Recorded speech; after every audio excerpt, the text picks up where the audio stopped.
조국혁신당 국회의원 김선민입니다. 월간 김선민, 많은 시청과 구독 부탁드립니다.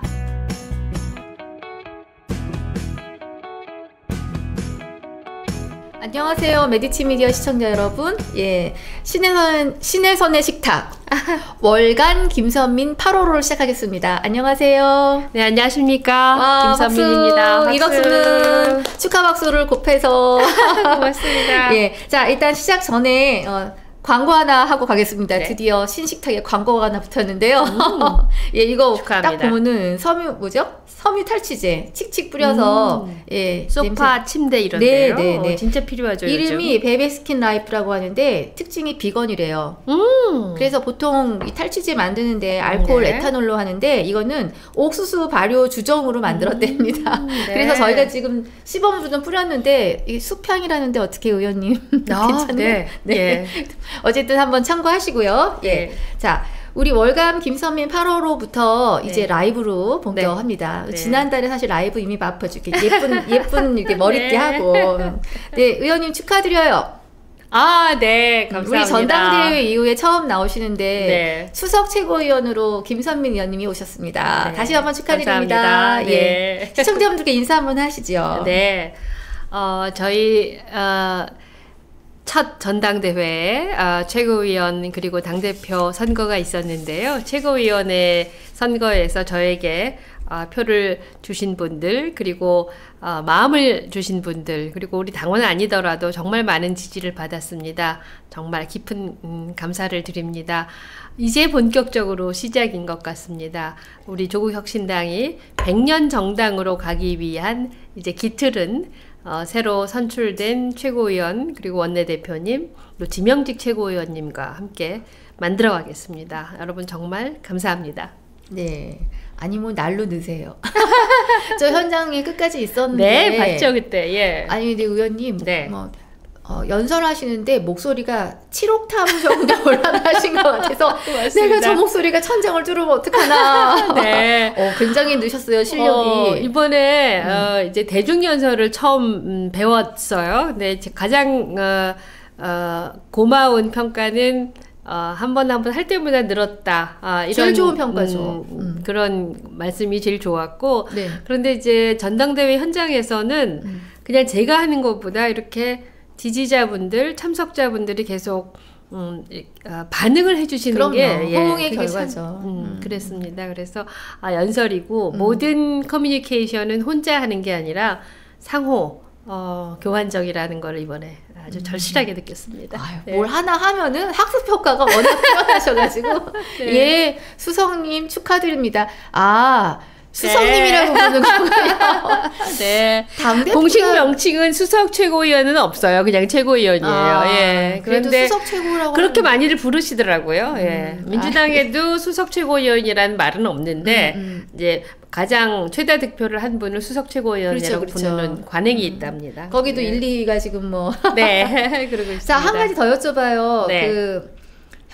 조국혁신당 슬로건이 바뀐 건가요? 네. 그때 이제 전당대회를 향해서 슬로건을 계속 만들어 갔어요. 근데 네. 저는 그 이야기를 그 카피를 들었을 때 정말 꼭 필요한 그리고 너무나 적절한 카피라고 생각을 해서 제가 막 박수를 쳐드렸어요. 그러니까 사회권 선진국. 네. 도대체 사회권 선진국이 되면 나에게 어떤 변화가 있을까? 이런 고민들을 하시는데 다시 태어나고 싶은 나라. 근데 이게 처음에 뜻은 내가 살고 있는데 이 나라는 정말 내가 다른 나라 아니고 이 나라에 다시 태어나고 싶은 나라. 이렇게 만들고 싶다. 그런 거였는데 좀 요즘에 살기가 너무 힘들다 보니까 지금은 아닌데 다시 한번 태어나고 싶다. 이런 생각을 하시는 분들이 많은 것 같아요. 근데 저희는 그냥 어렸을 때부터 그런 얘기 많이 했잖아요. 너 다시 태어나면 어느 나라로 태어나고 싶니? 그럼 뭐 스위스, 뭐 오스트리아, 스웨덴 이렇게 얘기를 하잖아요. 우리나라도 대한민국도 많은 사람들이 다시 태어나면 대한민국에 태어나고 싶어. 네. 이런 말을 듣고 싶다. 그게 바로 사회권 선진국이다. 이렇게 생각을 합니다. 저는 다시 태어나고 싶은 나라 대한민국 이거를 우리 조국 대표님 담벼락이랑 딱 보면서 사실 순간은 좀 슬퍼졌어요. 네. 왜냐면 저희 아직도 헬조선이라는 맞습니다. 게 있고 네. 다시 태어나고 싶지 않아 하죠. 그리고 네. 뭐 얼마 전까지 눈 떠보니 후진국 뭐 아니지 눈 떠보니 선진국이었는데 네. 알고 봤더니 뭐 눈 후진국 떠보니, 예. 이랬는데 또 사실 지금 이따가도 얘기하겠지만 8.15 광복절 앞두고 아주 희한한 일들이 벌어지니까 네. 와 진짜 그 시절에 태어나신 우리 조상님들은 얼마나 힘들었는데 우리는 그렇죠. 어떡하나 뭐 이런 생각이 그런데요. 절로 들어요. 바로 얼마 전까지 제가 지난번에 이제 심평원장 하는 동안 이제 국제기구에 가서 회의를 하면 예. 특히 코로나를 지나면서 외국인들이 너무나 많이 부러워했어요. 맞아요. 제가 한국인이라는 거를. 그래서 저는 다시 그런 나라로 만드는 게 별로 그렇게 어렵지 않다고 생각합니다. 알겠습니다. 와 수석 되시고 난 월간 고맙습니다. 김선민이라 그런지 더 여유 있어 보이세요. 네. 축하드려요. 천장 무사한가요? 맞아요. 그날 저 천둥을 뚫는 줄 알았습니다.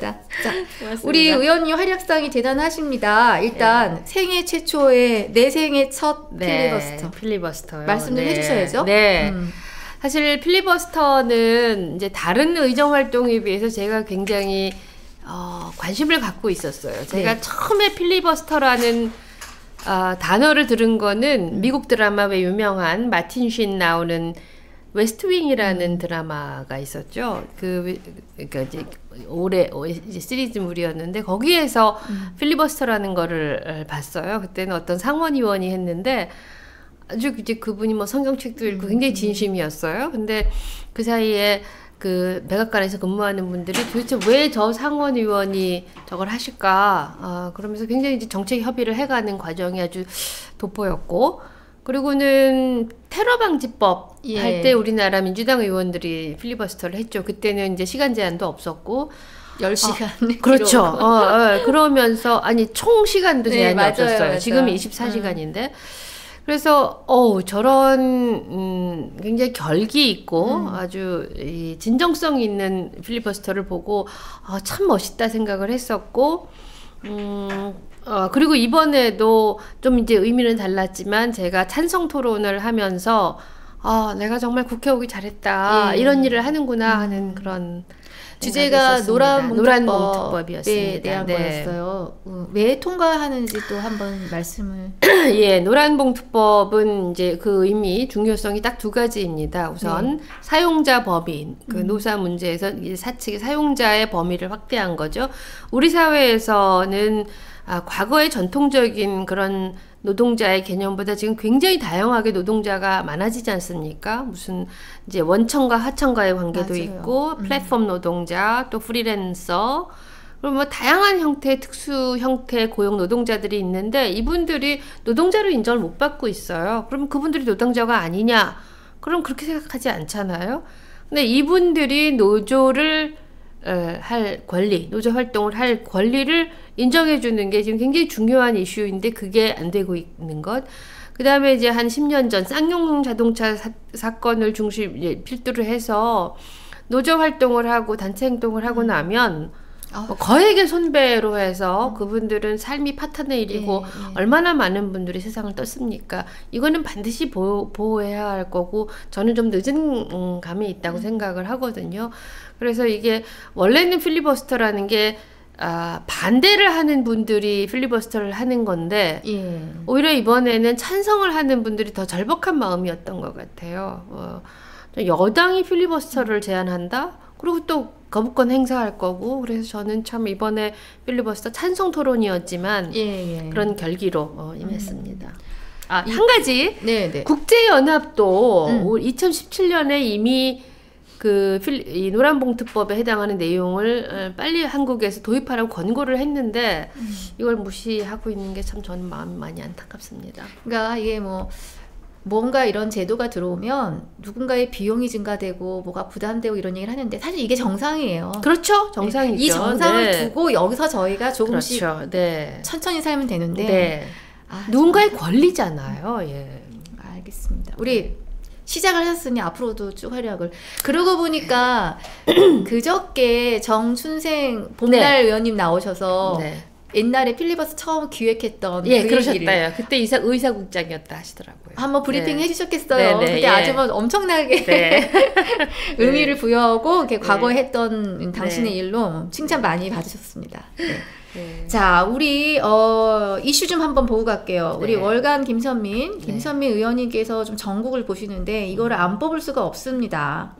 이게 아까 잠깐 얘기했지만 내일 모레가 광복절이에요. 그렇죠. 와, 근데 뭐 이 다음 앞두고 주. 도대체 왜 이런 뉴스들이 들리는지 네. 기가 막히고 코가 막힙니다. 네. 독립기념관장의 뉴라이트. 뉴라이트. 자, 뉴라이트 하면 많은 분들이 그 개념에 대해서 좀 이게 뭐지 하시세요. 그리고 저도 처음에 제가 뉴라이트라는 단어를 들었을 때하고 지금 국내에서 약간 이 사용이 달라지고 있어요. 원래 뉴라이트라는 거는 밀턴 프리드만이 추구하는 학파. 그래서 전통적인 케인즈주의보다는 더 작은 정부를 추구하는 그런 외국의 뉴라이트라는 원래 개념이 있었죠. 네. 근데 한국에 들어오면서 이게 참 극단적인 색채를 띄어요. 네. 근데 이제 한국에 있는 뉴라이트의 가장 특징적인 것은 역사적 사관이죠. 그래서 이게 무슨 자본과 정부와의 관계가 아니라 뉴라이트 사관 그래서 식민지 근대화론 네, 네. 그래서 일제강점기 덕분에 우리가 근대화했다. 근대화됐다. 그 다음에 1948년 건국론 이거는 뭐냐면 임시정부나 그 일제강점기 때 우리가 가지고 있었던 그 역사적 정통성을 완전히 부인하고 3.1 만세운동 네, 그 전엔 이런 나라가 없었다는 그렇죠. 주장이죠. 그다음에 이승만 재평가 시도 이런 것들이 참 말도 안 되는 건데 문제는 뭐냐면 일부 인사들이 그런 주장을 할 수 있다고 생각을 해요. 그리고 뉴라이트 인사들을 어떤 다른 주기에 임명할 수도 저는 100번 양보해서 그럴 수 있다고 치는데 어떻게 독립기념관장에 뉴라이트 임명했다는 거는 그동안의 일제강점기 때 우리가 독립운동을 했다라는 거를 정면으로 부정하는 사람을 뉴라이트에 인정했다는 거는 이거는 정말 용인하거나 묵과할 수 없는 거고 그리고 너무 놀랍죠. 이거는 정부 그다음에 대통령의 역사인식을 그대로 보여주는 거고 제가 또 강조하고 싶은 게 광복회장님인 이종찬 전 그 의원님께서 이번에 뭐라고 말씀하셨냐면 뉴라이트라는 거는 이제 48년 건국론 그리고 이전엔 나라가 없었다고 주장하는 거다.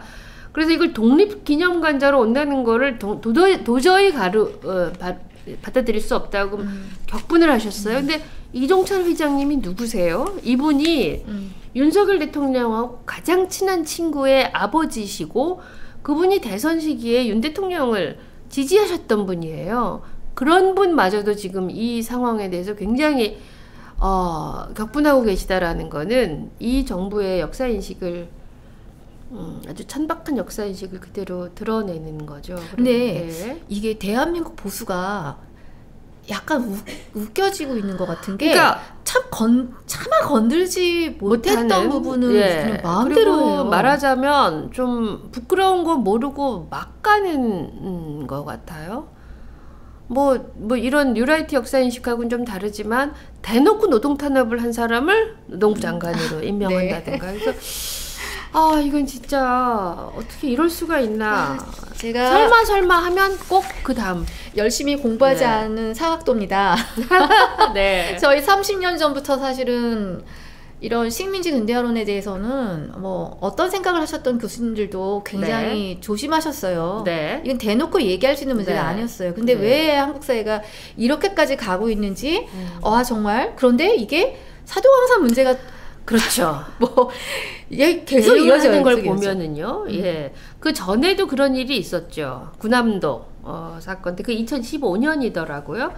이제 일제 강점기 때 조선인들 당시에 이제 우리나라 분들을 강제 동원하셨었어요. 그래서 군함도를 유네스코에 등재하면서 그때 이제 일본인들이 한국인이 이제 강제 동원됐다는 것, 강제 노동했다는 거를 인정을 했죠, 공식적으로. 그리고 이제 희생자 추모 시설을 설치하겠다라는 전제로 예. 등재를 했는데 약속은 맞아. 안 지켰죠. 안 지켰죠. 네, 안 지켰으면 이번에 또 사도광산 한다 그러면은 그것도 책임을 물었어야 되고 속지 말았어야 맞아요. 했죠. 그리고 굉장히 문제가 되는 게 이 사도광산에 그렇다면 이제 등재를 하면서 이 강제노동 사실을 이제 전시를 하겠다라고 얘기를 했어요. 그런데 그것도 이제 살펴보니 그 향토박물관 전시를 하겠다라고 하는 그 사실을 전시하겠다고 하는 향토박물관은 그 유네스코 이 등재되는 그 지역에서 아예 제외가 돼 있어요. 그리고 향토박물관은 우리 김준영 의원님의 말씀에 의하면 너무나 허접한 시설이라는 거예요. 그리고 뭐 잘 아시겠지만 이제 유네스코에 등재가 되면 유네스코의 허락 없이는 어떤 다른 것도 할 수가 없는데 예. 그게 밖에 있다라는 거는 마음대로 하겠다는 얘기죠. 참. 그래서 지금 이거는 네. 일단 국회에서 조금 행동으로 대응을 좀 하시려는 계획이 있다고 하세요. 네. 그래서 이제 국회에서 처음에는 이제 국회 자체에서 대응을 하기로 해서 이제 강력히 제기를 하셨는데 여당에서 같이 협의를 못 하겠다. 그래서 지금 방문을 하시고자 하는 분들은 외평 포럼이라고 예. 국회의원들 사이에 이제 연구 단체가 있는데 외평 포럼에 속한 의원님들이 그럼 외평 포럼의 이름으로 가시겠다. 네. 그래서 그분들은 국회 예산을 받는 게 아니라 그냥 각자 비용으로 가시겠다. 진짜요? 네, 그래서 우리 당에는 외평 포럼의 이제 대표이신 김준영 의원님 그리고 회원이신 이혜민 의원님 그리고 정의당 정혜경 의원님 또 민주당의 이재강 의원님 그때 가신다고 말씀을 들었어요.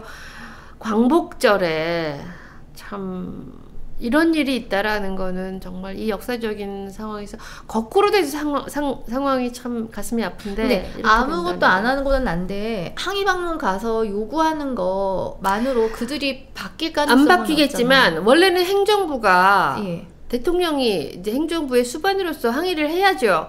근데 안 한다면 국회 이름으로라도 해야죠. 그거는 아무것도 안 바뀐다고 해서 아무 일도 안 한다면 그건 그러면 안 되죠. 지속적으로 국회 차원에서 문제 제기를 해야 되겠죠. 저는 사실은 이번 정부의 한 2년을 보면서 가장 많이 이렇게 하는 쉬운 말을 사람은 누울 자리를 보고 달을 뻗는다. 이 말을 저는 계속해요. 일본 정부가 그러고 있죠. 일본 정부가 그렇게 하는 거는 우리가 누울 자리를 하는 거고 네. 사실 어쩌면 그럼 이 정부는 국민들이 두렵지 않은가? 우리 국민들이 이렇게 만만한 국민들이 아닌데 뭘 믿고 저렇게 할 건가 사실 조금 이해가 안 되죠. 하나씩 차곡차곡 쌓이고 있다는 생각은 하지만 좀 기가 막혀요. 네. 뭐 우습게 여기는 게 뭐 한두 개는 아닌 것 같아요. 뒤에도 말씀을 드리겠지만 이제 국민들이 머릿속에 없는 것 같은 것 같아요. 자, 그래서 우리 월간 김선민에서 우리 한 달에 의원님의 의정활동을 조금 중심으로 보는 그런 프로인데 이제 입법하신 내용에 또 연관이 있습니다. 예. 지난 주에 이번 주 초였죠. 이제 기자회견을 했는데 저희 다음 주 14일이 일본군 위안부 피해자 기림의 날이에요. 네. 그래서 기림의 날. 그 전부터 이제 독일의 미테구에서 소녀상 철거해라 이런 운동도 있었고. 거기 갔었어요. 네. 그래서 꽃 놓고 왔어요. 미테구에. 네, 저 베를린에 있었을 때. 저는 베를린 한 번도 못 가봤는데. 그래서 이제 계속해서 이제 이용수 할머니하고 그다음에 여러 가지 활동을 하다가 이번 주에는 일본군 위안부 피해자에 대한 보호 지원 및 기념사업에 관한 일부 개정 법안을 발의를 했어요. 내용이 요즘은 이제 국내에서조차도 그 소녀상에 대해서 너무나 심각한 명예훼손, 직접적인 그런 모욕을 해요. 뭐 이렇게 소녀상에다가 무슨 마스크를 설치하기도 하고 뭐 이래요. 그랬을 때 근데 그 보호를 해야 된다고 하지만 그런 명예훼손 사건이 있었을 때 그분들을 그런 이제 가해자들을 처벌할 수 있는 조항이 없어요. 그래서 그 처벌 조항을 만들어내고 그 이제 피해 상징물에 대해서 모욕 뭐 이런 것들을 하게 되면 1년 이내의 징역, 금고 혹은 1,000만 원 이하의 벌금에 처하도록 하는 그런 법을 만들었어요. 많은 지지를 받고 있고 그래서 법안이 통과되는 거는 저는 그렇게 큰 문제가 아니라고 생각하는데 거부권을 행사할까봐 되게 거부권 행사에 아무런 논리도 없겠지만 요즘으로 봐서는 이게 설마 이런 것도 거부권을? 보세요. 그런데 아주 그 국민의 역사 인식 혹은 인식에 굉장히 영향을 미칠 만한 방통위원장이 국회에 나와서 위안부가 논쟁적 사안이라고 발언을 해도 그랬죠. 아무런 이야기하지 않고 제가 그때 계속 여가부 차관에게 질의를 했을 때 여가부 차원에서 그럼 의견 표명을 하겠냐 이제 지켜보겠지만 그럼에도 불구하고 이제 임명 강행을 했다라는 거는 과연 이 사안에 대해서 정부가 어떤 입장을 갖고 있을지 참 우려되지만 저희는 계속해서 그거를 모니터링 할 거고 이제 수요 집회가 계속 되는데 수요 집회에서도 이제 14일이 수요 집회의 이제 큰 판이라고 보시면 되고 계속 문제 제기는 해 나가야 하는 수요 집회 지금도 이어지고 있죠. 그럼요. 그래서 저는 이 법안을 발의하는 것이 그냥 한 건의 법안 발의가 아니라 이러한 무너지고 있는 역사 인식에 대한 바로 세우기. 혹시 이거 대표 발의하시는 거예요? 네네, 그렇죠. 다른 당에서 같이 하시는 계세요. 국힘은 없고. 네. 뭐 어찌 보면요. 좀 선명해지고 분명해지는 것도 나쁘지 않겠다는 생각은 들어요. 도대체 누가 아군이고 누가 적군인지 구분이 안 돼. 봐야죠. 그리고 이제 그 여가위에 서영교 의원님 같이들 하시는데 서영교 의원님께서 개탄을 하시는 게 과거에는 이 여성 문제에 대해서는 여야가 없었다는 거예요. 여성 의원들은 다 한 목소리로 이렇게 이제 똘똘 뭉쳤었는데 요즘은 그것도 안 되니까 너무나 마음이 아프다 하시더라고요. 일본의 식민지가 되어가는 중. 정말 무슨 간첩단이 있는 것 같다는 생각이 들어요. 근데 확실히 조금 달라진 느낌은요. 이제 드러내놓고 하고 있다는 생각은 좀 들어요. 아시잖아요. 3.1절날 그래도 부끄러워요. 부끄럽고요. 자동차에 아니 부끄럽게 우리나라 물론 이제 참 과연 같은 우리를 할 수 있을까 싶지만 어떻게 이렇게 뭐 야당이나 혹은 거대 야당인데 야당이나 국민들을 얼마나 무시했으면 이렇게 대놓고 그럴까. 그래서 그 이야기 들으면 항상 마음이 울적하고 그렇다고 무슨 큰 이해관계가 있지도 않잖아. 예를 들면 노란봉투법이다 그러면 정책에 이해관계 있다고 뭐 그것도 그래서는 안 되지만 근데 아니 이거 어떻게 이렇게 대놓고 하나. 그래서 참 그 의식의 발로를 참 이해하려고 많이 노력하고 있지만 아직도 잘 이해가 안 됩니다.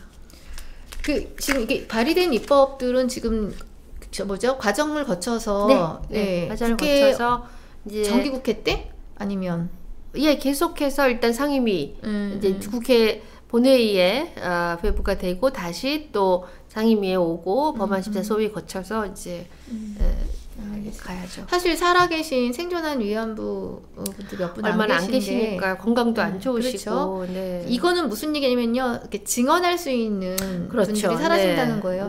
사실 빨리 이분들에 대한 것들을 하고 있는지도 잘 모르겠고 지원도 못하는 주제에 이렇게 말하면 좀 그렇지만 어쨌든 큰일입니다. 이제 나중에 이제 그 근거가 뭐냐 이러면은 없어. 이렇게 나올 수 있는 가능성이 있는 것들. 알겠습니다. 잘 법안 통과되고 이것마저 거부권을 행사한다면 정말 그래서 이제 앞으로도 이 건에 대해서는 이 메디치 신혜선의 식탁 시청자 여러분들께도 많은 도움을 부탁드리겠습니다. 월간 김선미에서 꾸준히 팔로우업 해드리고 의견들 개진하고 하는 걸로 하겠습니다.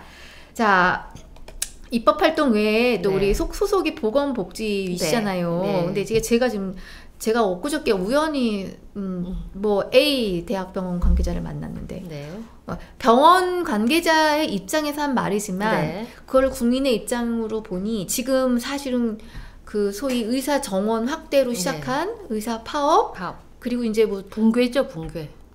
지금 상황이 심각해요. 지금 다음 달부터 임금 체불이 된다는 얘기가 들리는데 실제 청소 노동자들 이런 분들까지 못 받게 된다는 거예요. 병원에 따라서 임금 체불은 이미 이미요? 여러 병원에서 이제 걱정이 되는 상황이었고요. 예. 그리고 이제 이 명예퇴직 권고가 많이 들어왔고, 그리고 휴직, 그다음에 혹은 무급 휴가를 계속 장려하고 있고, 굉장히 걱정되는 상황은 제가 지난번에 예. 나와서도 말씀을 드렸고, 그리고 이제 하루 정도 대형 병원은 하루 10억 이상 적자를 보는 병원들도 있고요. 예. 이미 이제 대형 병원은 이 인력이라든가 뭐 장비 같은 것들이 이렇게 셋업이 돼 있는데 환자가 줄고 있잖아요.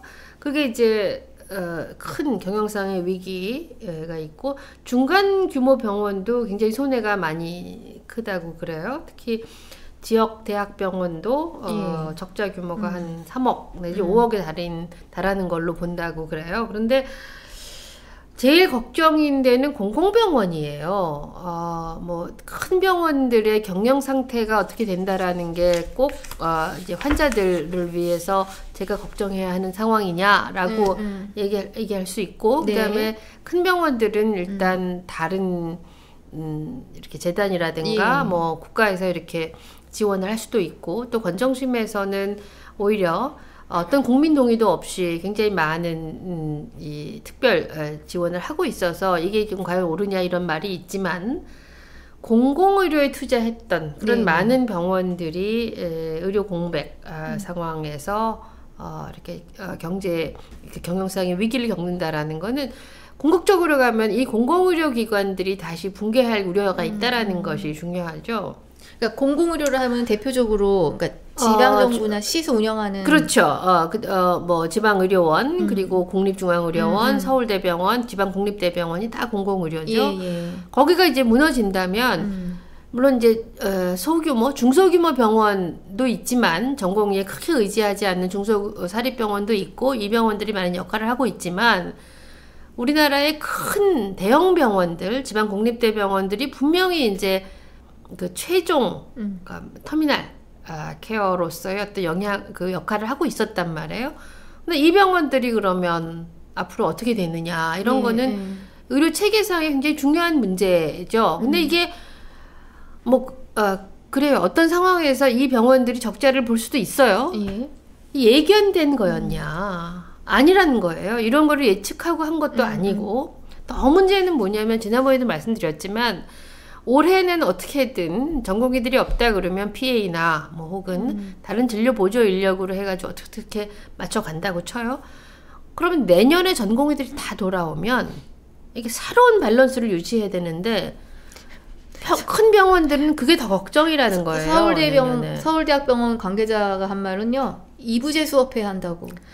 그렇죠. 예. 아니, 그리고 이제 교육도 교육이에요. 네. 지금 이제 충북대 같은 병원은 지금 이제 49명이었는데 내년 되면 복학생까지 합하면 200명을 한꺼번에 강의를 해야 되는 거예요. 근데 강의는요, 제일 쉬워요.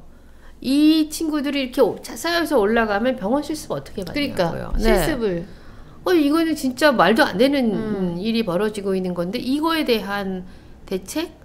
차차 마련하겠다. 뭐 이렇게 가고 있고, 그다음에 이제 다시 이제 조금 더 이제 병원 경영이 어떻게든 세팅이 되면, 전공이 없는 상태로 이렇게 올해까지 간다 그러면 내년에 전공의가 새로 들어온다면 병원 경영이 새롭게 셋업이 돼야 돼요. 그럼 이제 올해 채용한 PA들을 내년에 나가라고 합니까?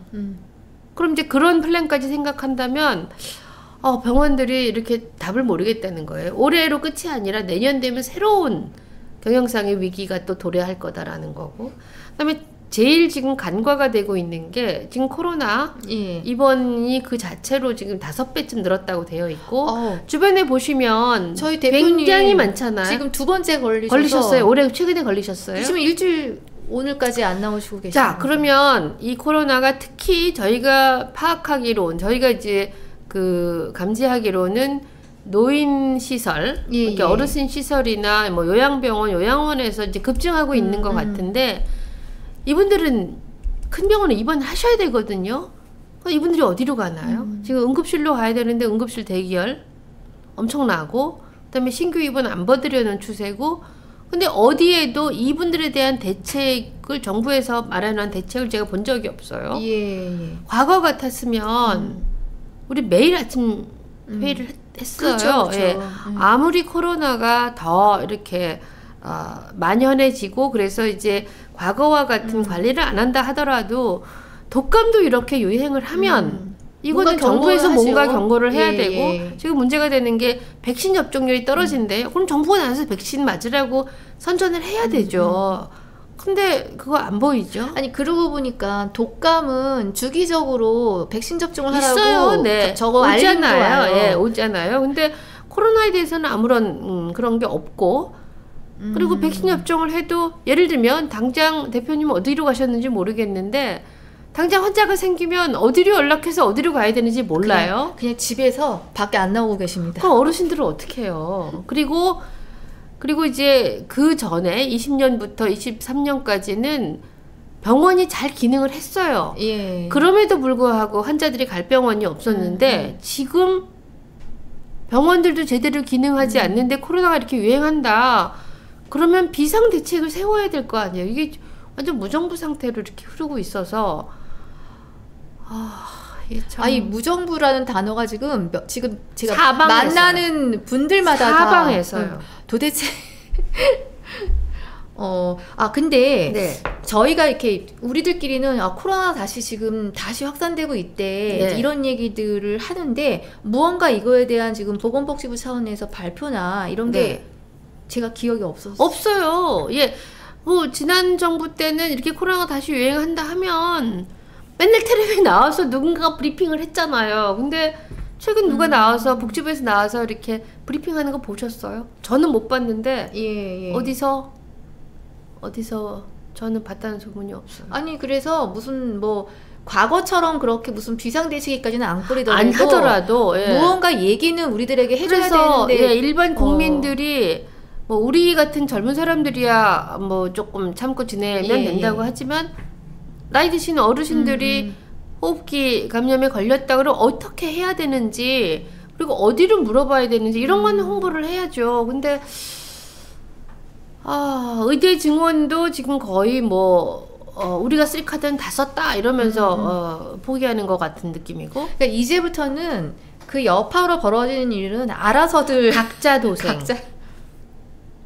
아니 사실은 제가 그저께 만났던 분이 전한 거에 따르면 그 흉부외과 사실은 지금 문제가 아까 공공의료랑 필수 부분에 대한 의사 부족을 얘기한 거잖아요. 뭐 뷰티라든가 이런 쪽 말고. 근데 이 흉부외과 의사가 그 TV에 나오신 분 말고 다른 분인데 수술을 안 하겠다고 선언을 했는데 이분의 워딩 말씀이 이랬대요. 그러니까 심장 수술을 하는 분인데 내가 혹시라도 실수를 할지 모를까봐. 그렇죠. 그러니까 지금 굉장히 당직 체제를 다 돌고 계시는데 이분들이 연세가 그럼요. 그리고 필수 의료라는 거는요. 대부분의 필수 의료는 의사 혼자 잘해서 되는 게 아니라 팀 어프로치가 되어야 돼요. 그리고 뒤에서 백업하는 데가 있어야 되는데 그런 게 안 돼 있으니까 그건 이제 국가에서 굉장히 강력하게 백업을 해야 되거든요.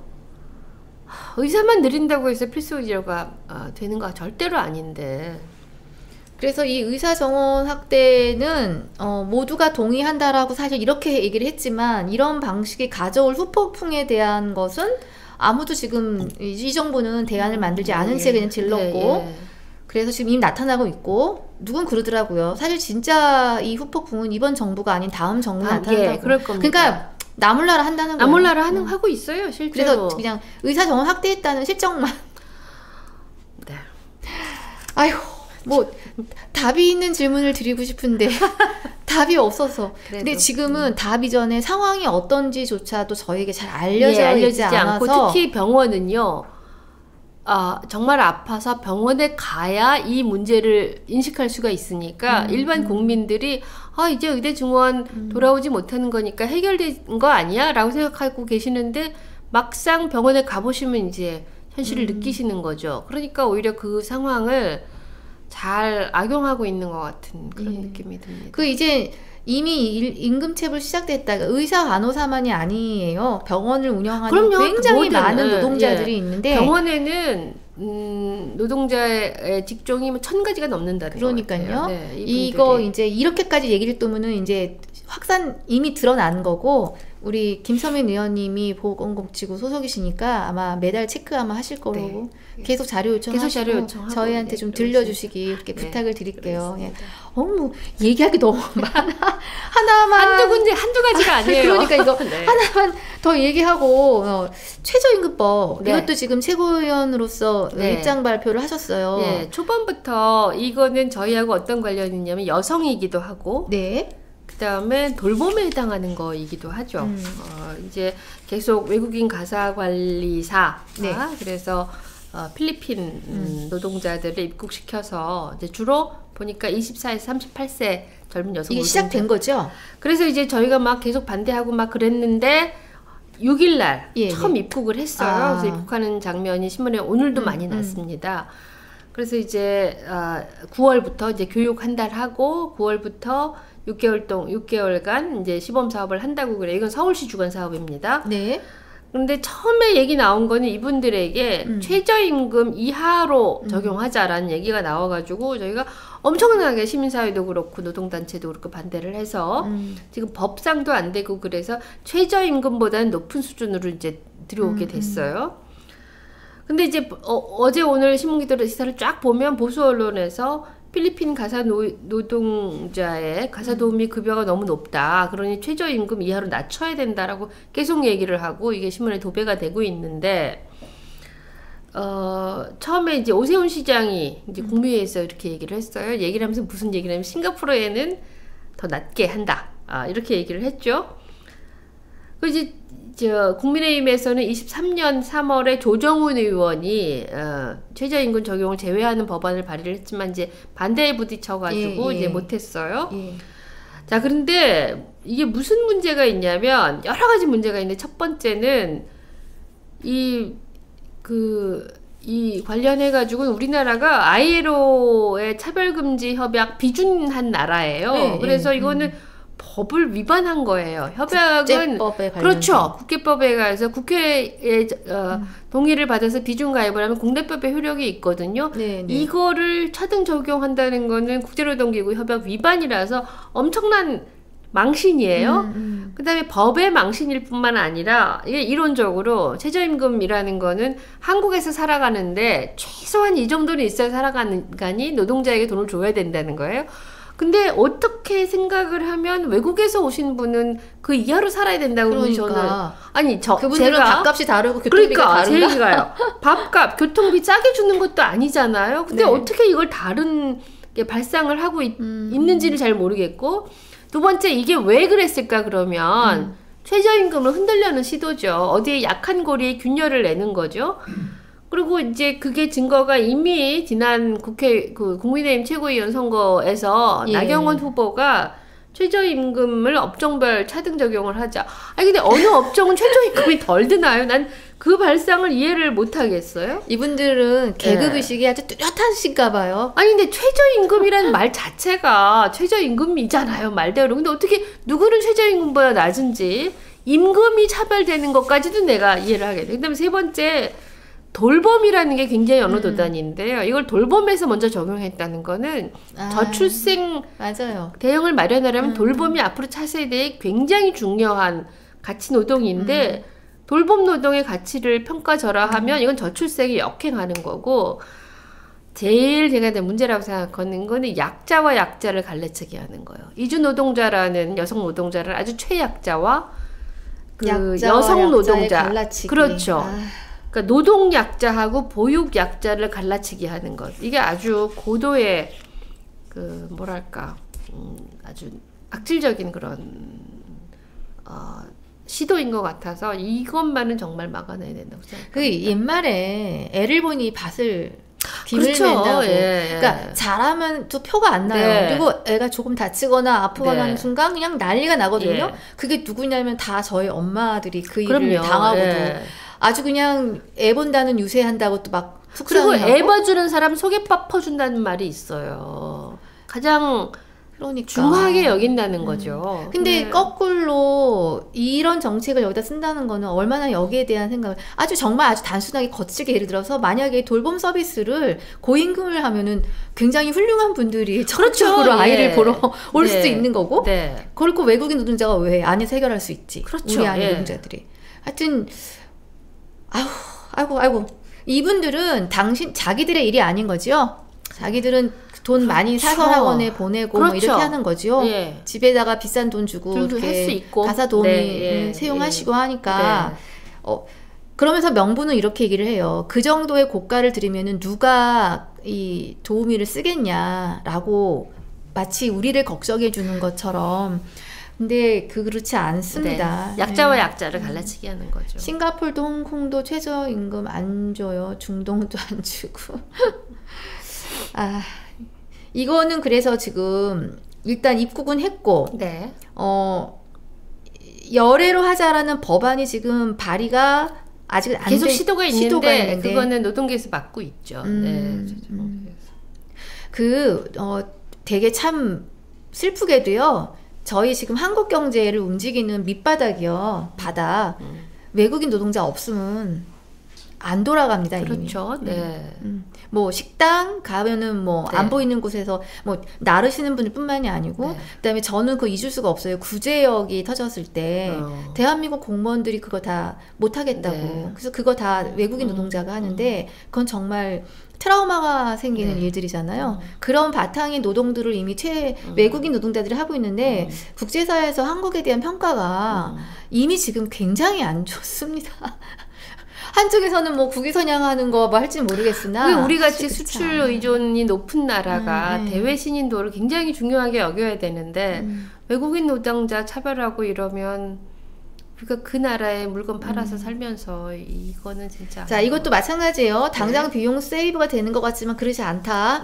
그러니까 모든 게 정상적인 전제로 해놓고 그 위에서 올라가기를 좀 그래서 의원님 이거는 꼭 입법이 안 되도록 그리고 이렇게 균열이 오면 한국 노동자에 대해서도 최저임금 적용 배제하자는 말이 나올 거예요. 차액은 국가가 줘야 한다. 차액은 국가가 주면 좋아요. 근데 세금 걷는 방법도 없는걸요. 뭐 제가 지금 여러분을 만나고 있는데 노답인 상황들이 자꾸 연결고리 있습니다. 김영환의 경제 왁싱을 들으시면 경제 왁싱을 들으시면 차액 국가가 줄 수 없는 지금 세금 현황이 또 지금 꼬집어질 수 있습니다. 알겠습니다. 지금이 8월 초인데 지난 한 달과 이렇게 이걸 돌아보는 거나 마찬가지예요. 근데 이제 슬슬 더 바빠지죠. 지금도 바빠졌지만 국감 이제 정기국회 국감 돌아오고 일단 이제 국회 안에서는 정기국감 이제 들어오게 되면 저희가 이제 자료 요청하고 계속해서 이제 그걸 해야 되는 상황이 있고 그다음에 또 하나는 10월 16일 날 재보궐선거가 있어요. 그러면 이제 저희 이제 신생정당에서 또 처음으로 지방선거에 임하는 상황이라서 이제 슬슬 이제 시동을 걸어야 되고 이 재보궐선거의 조국혁신당의 전략 이거 굉장히 주목받고 있죠. 그리고 저희는 어찌됐건 모든 지역의 후보를 낼 수 있을지는 모르겠지만 저희가 생각하는 원칙에 따라서 아주 훌륭한 존경받는 분들을 이 후보로 배출을 하고 총력을 다할 겁니다. 그래서 저희의 이제 목표를 명확하게 수립할 거고 뭔가 독특한 방식으로 후보를 선출할 것 같다는 느낌을 제가 지금 살짝 받았는데 뭐 있나 봐요? 그리고 뭐 전략이니까요. 그리고 이제 하나 그런 거는 굉장히 많은 분들이 문을 두드리고 계세요. 이미 저희 조국혁신당에. 저 여쭤봐요. 민주당 쪽에서 이렇게 지금 정치개혁 4대법도 제안을 한 상태인데 뭔가 바터의 측면에서 좀 안 냈으면 하는 그런 거 이미 노골적으로 얘기하고 있잖아요. 근데 뭐 정당인 이상 선거를 치러야 되는 거죠. 정당 그리고 이렇게 저희 당의 후보로 등록하고자 하는 분들이 많이 계신데 어떻게 저희가 외면하겠습니까? 알겠습니다. 애국진보님 그렇다고 하더라도 국민의 선택은 민주당이 될 것이다. 뭐 투표 유권자의 네, 선택을 예, 한번 네, 보는 걸로 네, 하고요. 네. 후보를 내는 거는 이들의 자유. 네. 선택은 네. 우리의 자유. 그렇죠. 네, 네, 그렇게 네, 좀 네. 하기로 하겠습니다. 예, 와, 이제 5분 남았네요. 네. 금방금방 갑니다. 네. 호남 두 곳은 민주당과 영남은 네. 경선. 우리 네. 고관여층에서 생각이 많으신 분들이 많습니다. 예, 저희도 많이 이렇게 의견 듣고 있습니다. 알겠습니다. 네, 저 마무리 전에요. 저희 메디치 미디어 신혜선 식탁에서 공고 하나 할게요. 네. 저희 네. 이제 제작팀을 확충합니다. 아, 예, 저희랑 네. 같이 일할 PD를 구하고요. 네. 신입 대환영, 전공 불분. 영상을 사랑하고 영상 만드는데 나는 좀 재주가 있다. 메디치 오시면 뭐가 좋냐고요? 이렇게 훌륭한 의원님하고 같이 고맙습니다. 아침 저녁으로 만나면서 직접 예, 이야기를 할 수 있습니다. 네. 예. 다음 주 목요일 날은 네. 8월 15일이에요. 네. 그래서 그날은 그러네요. 쉬고 목요일이. 네. 그날 의원님 바쁘시죠?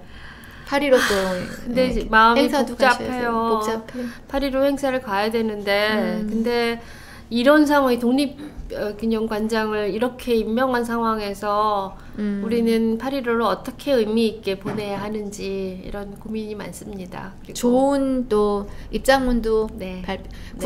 국민이 읽어서 네. 도움되는 것들. 일단은 8월 14일이 네, 네. 위안부 피해자 기림의 날이고 그날 수요 집회를 좀 더 확대해서 할 거니까 저희도 많이 가겠지만 예. 많은 시민들이 우리의 그 역사 인식과 이걸 걱정하고 광복절을 새롭게 기념하려는 많은 시민들의 참여를 부탁드리겠습니다.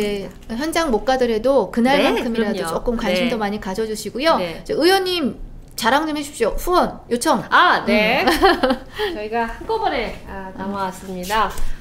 많은 활동을 하고 싶고 그리고 제가 그동안 또 해왔던 일, 앞으로 해야 할 일들 많습니다. 그래서 많은 분들이 후원을 해주셨지만 그래도 앞으로도 더 의미 있는 활동을 위해서 첫 번째는 김선민 TV 구독. 하나 더 말씀드릴 게 있어요. 네. 김선민 TV가 그동안은 이제 제가 좀 퀄리티 높은 영상을 내보내려고 이제 가끔씩 했어요. 그런데 네, 네. 그것보다는 네. 제가 하고 싶은 말들 또 질문들이 굉장히 많아요. 그래서 빨리빨리 네, 이렇게 라이브 방송 형태로 조금씩 매일매일 하려고 하고 있어요. 좀 지켜봐 주시고. 좋아요, 좋아. 네. 그리고 그걸 위해서는 후원금 네. 부탁드립니다. 그리고 소액 후원을 많이 해주시면서 이렇게 함께 만들어가는 의정 활동 이렇게 할 수 있도록 부탁드리겠습니다. 이 후원을 해보면요, 약간 뿌듯함도 있어요. 그렇죠. 내가 그다음에 만드는 소유인식, 거에 대한. 소유권, 뭔가 참여의식 느껴지죠. 네, 네. 네. 그리고 이번에 이제 정치개혁법 네. 발의하시면서 교섭단체가 아닌 네, 네. 정당들에 대해서는 네. 국고금도 안 나가고 네. 굉장히 많이 불리하잖아요. 네. 많이 도와주셔야 돼요. 네. 국회 국민동의청원 사이트에 접근하시면 거기에 조국혁신당 원내 교섭단체 확대를 위한 사이트 그 청원 사이트가 있습니다. 많은 협력 부탁드리고요. 그거는 미루지 마시고 오늘 지금 지금 국회 바로. 국민청원 사이트에 접속하셔서 네. 동의 눌러주시길 부탁드리겠습니다. 우리 신혜선 시대 시청자분들은 똑똑하셔서요. 네. 한꺼번에 많은 주문을 해도 다 하셔요. 네. 후원도 네. 하시고 청원도 하시고 네. 저희 구인공고란도 살펴주시고 그다음에 네. 김선민 의원님께 궁금하신 거 있으면 댓글에다가 좀 남겨주십시오. 그럼요. 네. 다시 해드리겠습니다. 네. 감사합니다. 이게 네. 점심시간 직전인데 또 네. 바쁘시죠? 네. 한 달 또 의정활동 열심히 하시고 네. 9월에 네. 국감 바쁘시지만 쪼개서 네, 결방하지 그렇습니다. 않고 네. 시간을 좀 바꾸더라도 네, 꼭 뵙는 그러겠습니다. 걸로. 네. 월간 8월 김선민 오늘 마치겠습니다. 네. 시청자 여러분 건강하세요. 감사합니다. 네. 네. 감사합니다.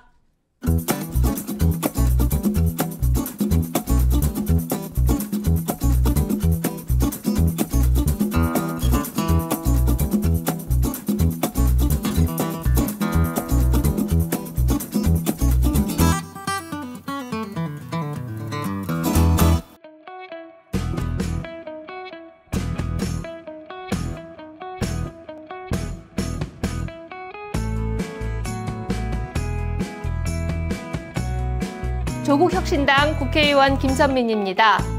월간 김선민 많은 시청과 구독 부탁드립니다.